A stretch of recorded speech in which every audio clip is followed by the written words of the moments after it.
Hello viewers, welcome to my channel S Das kitchen. আজকে কিভাবে মোদক বানাতে হয় সেই রেসিপিটাই আমি আপনাদের সাথে শেয়ার করব ঘরে থাকা উপকরণ দিয়ে। ওভেনে ফ্রাইং প্যান বসিয়ে দিয়ে দেব 2-3 চামচ ঘি আর দিয়ে দেব 200 গ্রাম সুজি। সুজিটাকে হালকা করে ভেজে নেব। ভিডিওটি ভালো লাগলে বন্ধুরা অবশ্যই একটা লাইক, কমেন্ট, সাবস্ক্রাইব করার অনুরোধ রইল। পাশে থাকা বেল আইকনটিতে ক্লিক করবেন নিউ ভিডিওর আপডেট নোটিফিকেশান সবার আগে যাতে আপনার কাছে পৌঁছে যায়। সুজিটাকে হালকা করে ভেজে নিয়ে দিয়ে দেবো যে বাটিতে আমি সুজি নিয়েছি ওই বাটির 1 বাটি দুধ। একটু নেড়ে চেড়ে যখন দুধটা শুকিয়ে যাবে আবার দিয়ে দেবো ওই বাটির হাফ বাটির দুধ আর তাতে মেশানো 2-3 চামচ গুঁড়ো দুধ।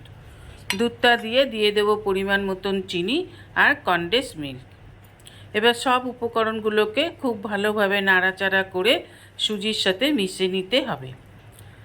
এবার দিয়ে দেবো দুধে কেশর ভেজানো দুধটাকে। আমি এখানে 1 প্যাকেট দুধ ব্যবহার করলাম।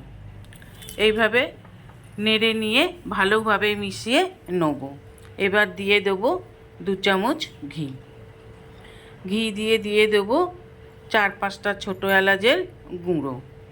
এবার সমস্ত উপকরণগুলোকে খুব ভালোভাবে নেড়ে যখন সুজির মণ্ডটা কড়া থেকে ছেড়ে আসবে তখন বুঝে নিতে হবে হয়ে গেছে।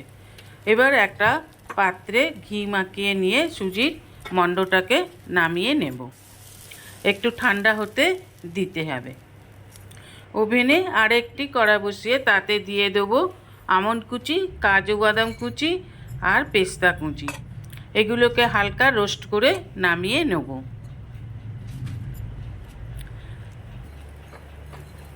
নামিয়ে নিয়ে এইবার সুজির মণ্ডটাকে হাতে করে ভালো করে একটু ডলে নিতে হবে যাতে ডালা না থাকে। এবার হাতে একটু ঘি মাখিয়ে নিয়ে ছোট ছোট লেচি করে নেব, লুচির থেকে একটু বড়। এইভাবে ছোট ছোট লেচি করে নিতে হবে। এবার হাতে করে গোল পাকিয়ে মধ্যিখানটা একটু বসিয়ে নিতে হবে। এবার দিয়ে দেবো 1 টিস্পুন পুরটাকে, যেটাকে ড্রাই করে ভেজে নিয়ে এসেছিলাম। 4-5 থেকে মুড়ে আবার একটা গোল পাকিয়ে নেব। একটু লম্বা করে ওপর থেকে লম্বা করে নেব, যেভাবে মোদকের ডিজাইন থাকে। লম্বা করে নিয়ে মোদকের মতন বানিয়ে নিয়ে এবার একটা স্পুনের সাহায্যে 4-5টা ডিজাইন করে নেব, মোদকের ডিজাইন করে নেব। অনেকে টুথপিক ব্যবহার করে, কিন্তু এখানে টুথপিক ব্যবহার না করাই উচিত, যেহেতু এটা গণেশজিকে পুজোয় দেয়া হবে। আপনারা একটা স্পুনের সাহায্যেই করবেন। এবার ডিজাইন করে নিয়ে ছোট ছোট করে চেরি কেটে চেরিগুলোকে সেই এক একটা দাগের মাঝে বসিয়ে দেব, মাথায় একটা ছোট্ট দিয়ে দেব। এইভাবে মোদকটাকে ডিজাইন করে নিতে হবে। আমি এইভাবেই সমস্ত মোদকগুলোকে বানিয়ে চেরি দিয়ে সাজিয়ে নিলাম। আপনারাও এইভাবে ইচ্ছা করলে সাজিয়ে নিতে পারেন। আশা করি রেসিপিটা ভালো লেগেছে।